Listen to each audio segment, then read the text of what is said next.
Hello there soulmates, welcome back to my YouTube channel. So in this tutorial you'll be learning how to make a funnel corset, which comprises of an inner bustier and an overbust corset, which is loosely fitted around the overbust. So I'm trying to sketch out the inner bustier, which will stop directly on the underbust. And right now I'm trying to sketch out the overbust corset, which is going to be loosely fitted around the bust area. It's not going to be firm, and this should stop like 4 to 5 inches below the waist length, because you don't want something that will be inconveniencing you or your client while sitting down.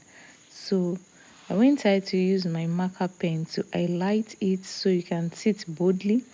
So that's the overbust corset, like that. And here we have the bustier, the inner bustier, which should be firm on the overbust area. And I'm trying to sketch out the back, and you should know by now that corsets, we don't really have too much at the back compared to the front. So that's the grommet bar, and there we have the bone channels. So after that, I went ahead to use the marker pen to highlight it boldly, like that. Can you see it? The main thing is just for you to get the technique behind this corset. It's actually simple as far as I'm concerned, and I'll try and make this class as simple as possible for you. And that's me showing you the back styling, that you can style the back as you desire. And that's the loop at the back. So you want to input the chest line measurements, which is the bust circumference divided by 6 plus 1.5 inches. The bust point, which is the shoulder to the nipple point. The underbust measurement should be taken firmly around the underbust. We have the front waist length, which I'm marking right now, and the length of the corset. The length of the corset shouldn't be too long, probably 4 to 5 inches below the front waist length. Right now I'll mark the neck width and also the shoulder measurements. So after that, you want to mark the neck depth as well, like this, and you come down by 1.5 inches for the front shoulder slope. So I use the ruler to connect it to the neck width, like that. So you want to bring in your curve and make a round neckline like that. Then on the chest line, you mark half of the shoulder measurement and you connect it to the shoulder tip.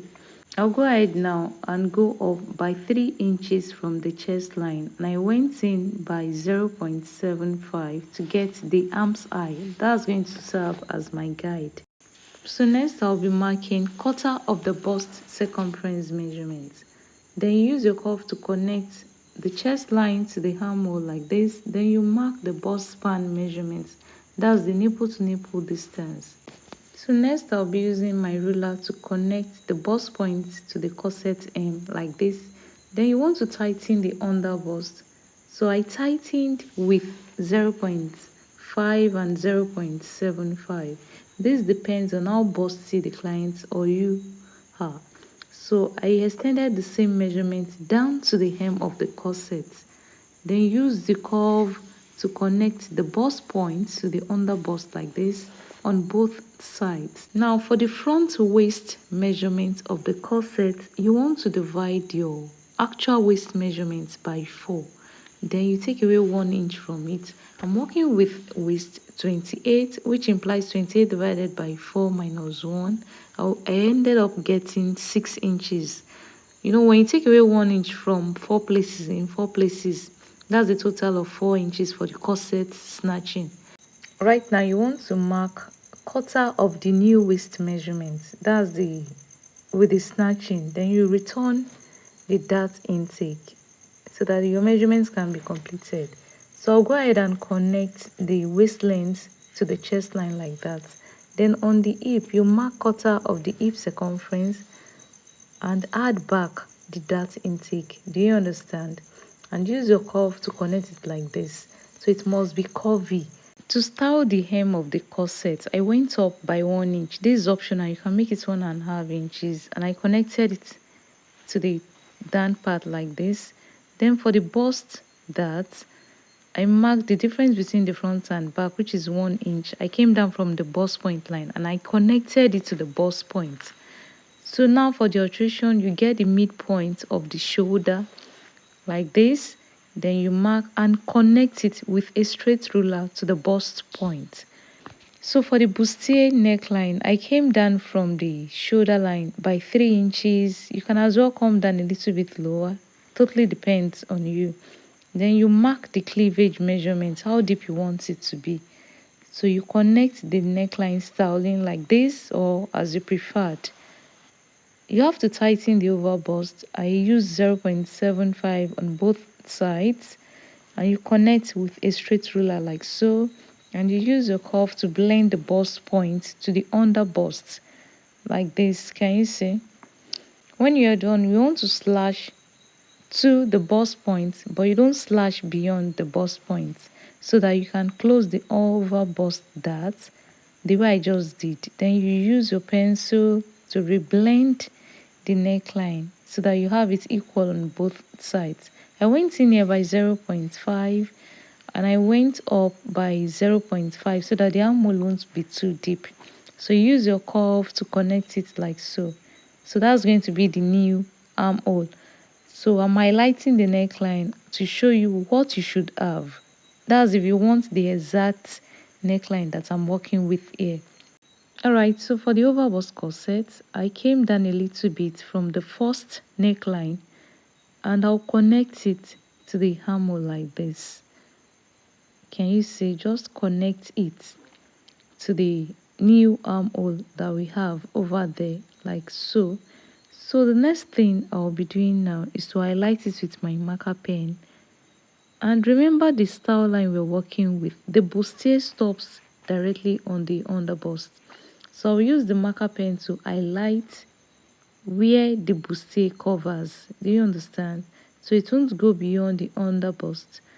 So I'm closing the bust dart here so that I can reblend the side like this. And you want to note the way I'm marking it. I'm just trying to show you that that's where the bustier covers. The oval bust corset extends to the hem from the orange mark on the neckline to the hem like this to the hip. And that's it. So for the back, you mark a straight line to serve as the center back, and I'm marking the back length. That's the half length at the back. So you want to mark the neck width and the neck depth and also the shoulder width. So I came down by 1 inch for the shoulder slope and connected it to the neck width like so. Now connect the neckline with a curve. Then on the chest line, you mark your shoulder measurement and connect to the shoulder tip like this. So you want to get the midpoint like this and mark. Then you go in by 0.5 inch and connect to the shoulder tip. So mark quarter of the bust circumference measurement and connect the armhole like that. So for your back waist measurement, you're going to use the exact waist measurement. That's your actual waist measurement. So let's say the actual waist measurement is 28. So 28 divided by 4, which is 7. You're making use of the exact measurement. Do you understand? So you go ahead and mark it like this. So what you want to do now is to mark the difference between the front waist length and the back waist length, which is 1 inch in my case. That's going to be the hem of the corset. So I'm labeling it. And you're going to connect the side seams like so. Now we'll go ahead and raise the chest line up by 0.5 inch, which is the same thing we did for the front. And you reconnect the armhole. So go ahead and connect to the hem of the corset like this. Remember we went up by 1 inch, so you repeat the same thing for the back and connect like that. For the back neckline styling, you can style as you wish. You can make it higher or lower, but in this case I want it to be slightly low, like just touch the chest line like that. Then you get the midpoint of the waistline and mark, then use a straight ruler to connect like so. So I tightened it with ½ inch on both sides for the dart, which is going to serve as the corset snatching. Remember that measurement wasn't added back, so it means we've taken out 1 inch from the waist of the corset at the back. Now for the back spacing, I went in by 1 inch from that part and 0.5 here. So I connected it together like so. So this is where the highlights would be fixed. And this is me just trying to highlight the bodies with my marker like so to know what we're going to cut. And that's just it. So don't forget to put pattern markings on your pattern. And we cut. I enjoy this process. I just love cutting patterns. So you just cut it out like that. And while cutting, I want you to pay attention to the part I cut. So I'm taking out the dart here, and that dart is the 1 inch we're using to snatch our corset. So that's it. And for the front, you want to trace out the oval bust corset. And while tracing out the oval bust corset, I want you to take note that I did not take out any dart from the upper part of the oval bust corset, because for this particular corset we don't want the oval bust to be firm. We want it to have a little bit of ease on the oval bust area. Remember, it's just like a funnel. So I'll trace it out like this. So that you're not taking out anything. Just mark the line coming from the shoulder, just for you to be able to separate the pattern. And this is what you should have after tracing it. So I'll just go ahead and label it as style 1. Then here's the center front, and that's the side up, and that's just it.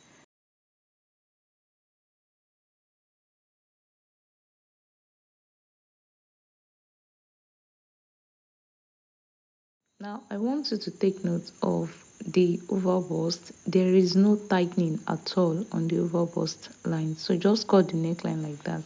So I'm trying to take out the dart. You cut out the armhole, the neckline.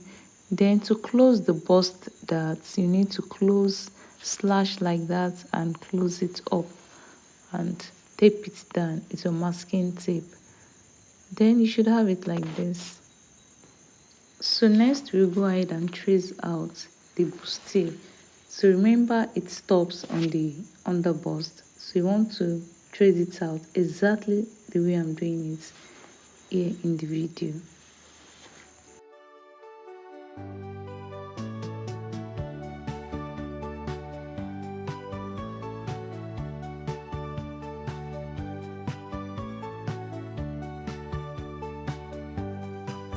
So this is what you should have when you're done tracing it. So just remember to put your pattern markings. So I labeled this as style 2, and I've taken out the darts, even though I thought I was recording but I wasn't, but you should be able to do that. Alright, so you want to go ahead and reblend the bust point area so that I don't have it too sharp. So I'll just trim it off like this, and that's it. And please, if this tutorial has been helpful to you, don't forget to subscribe, like, and comment. And for people that are asking for the sewing tutorial, if you would like to see the sewing part of this, just comment sewing in the comment section. Bye. Thanks for watching.